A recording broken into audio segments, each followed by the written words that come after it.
Perpetua of Rome. Martyrdom at the hands of Nero.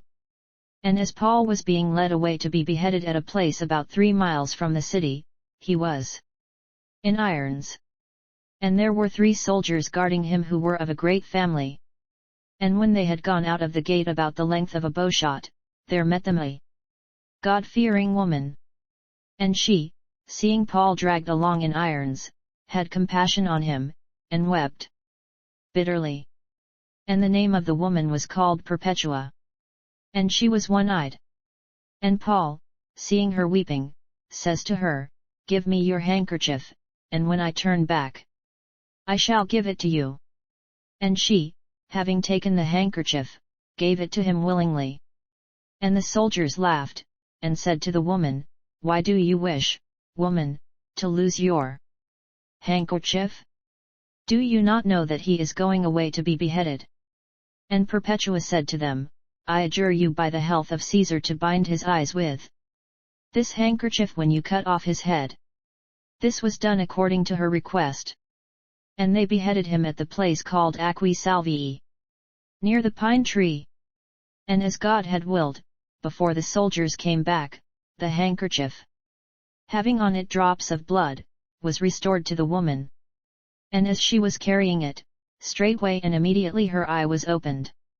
Acts 19:11-12. And God worked special miracles by the hands of Paul, 12, so that from his body were brought to the sick handkerchiefs or aprons, and the diseases departed from them, and the evil spirits went out of them. And the 3 soldiers who had cut off the head of Saint Paul met Perpetua, and said to her, "What has happened, woman? Behold, by your confidence you have lost your handkerchief." But she said to them, "I have both got my handkerchief, and my eye has recovered its sight. And as the Lord, the God of Paul, liveth, I also have entreated him that I may be deemed worthy to become the slave of his Lord." Then the soldiers who recognized the handkerchief, and seeing that her eye had been opened, cried out with a loud voice, as if from one mouth, and said, "We too are the slaves of Paul's master." Perpetua therefore having gone away, reported in the palace of the Emperor Nero that the soldiers who had beheaded Paul said, "We shall no longer go into the city, for we believe in Christ whom Paul preached, and we are Christians."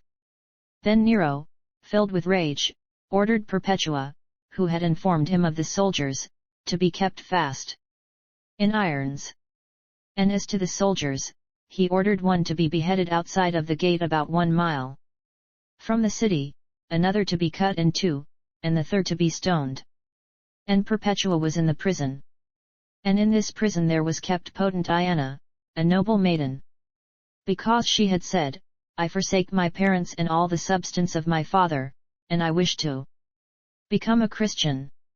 She therefore befriended Perpetua, and ascertained from her everything about Paul, and was in much anxiety about the faith in Christ.